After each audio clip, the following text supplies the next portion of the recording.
Hello hi అండి, ఇది ఒక కస్టమర్ ఆర్డర్ చేసిన పీస్ అండి. Original CZ crushed beads with Swarovski పర్ల్స్తో ఈచ్ సైడ్ 3 లాకెట్స్ వేయించుకొని 19 ఇంచెస్ లెంత్లో మేకింగ్ చేయించుకున్నారండి. పర్ఫెక్ట్గా ఉంది మేకింగ్ అయితే, అండ్ క్వాలిటీ కూడా ఫస్ట్ క్వాలిటీ వస్తుందండి. అండ్ మనం వేసేది స్వారోస్కీ పర్ల్స్ అండి. ఇక్కడ పర్ల్స్ చాలామంది షుగర్ బీడ్స్ కానీ నార్మల్ పర్ల్స్ కానీ యూజ్ చేస్తారు. మనం ఖచ్చితంగా ప్రతి దానికి ఫస్ట్ క్వాలిటీ యూజ్ చేస్తాను.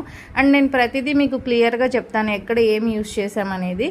So Swarovski pearls original CZ crushed beads use చేసిన సెట్ అండి. 19 ఇంచెస్ లెంత్ వస్తుంది, బ్యాక్ సైడ్ థ్రెడ్ వస్తుందండి. కావాలనుకున్న వాళ్ళు స్క్రీన్ మీద కనిపిస్తున్న నెంబర్కి ఆర్డర్ ప్లేస్ చేసుకోండి. అండ్ ఈ ప్రైస్కి మీరు ఎక్కడ వెతికినా కూడా, నేను ఇచ్చే ప్రైస్కి ఎక్కడ వెతికినా కూడా రాదండి. మ్యాక్సిమం ఇది ప్రైస్ వచ్చి 25 అలా చెప్తారు. మన ఛానల్లో మాత్రమే ఇది 1899 ఫ్రీ షిప్పింగ్లో వస్తుంది. సో కావాలనుకున్న వాళ్ళు ఫాస్ట్గా ఆర్డర్ ప్లేస్ చేసుకోండి.